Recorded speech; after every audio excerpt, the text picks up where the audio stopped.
Okay, I'm back. Took a little bit. See, you have to like unplug the back of this. You have to unplug the back of this, like right here. It goes like right down there. You have to unplug it, and then before you take this off right here, like it's just like in there. You have to try to unplug that, but I don't know how. Like I didn't know how to unplug that, so I just didn't unplug it. I don't know if you're allowed to or what. So then I just took it out.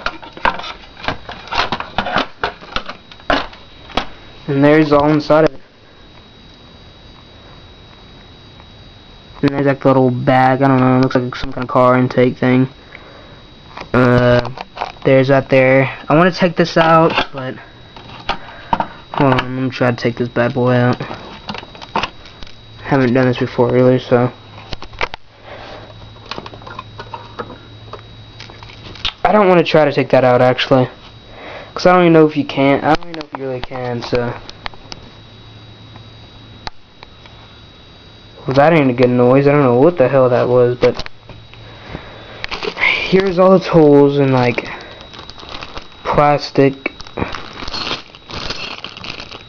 all the metals and everything. And there's what it looks like. That's what it is so far. There's my tools. And you need a knife.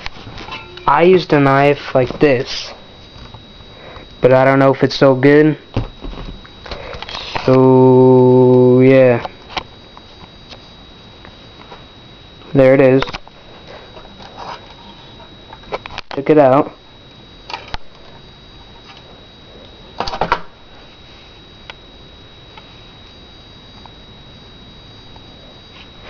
So yeah, there you go.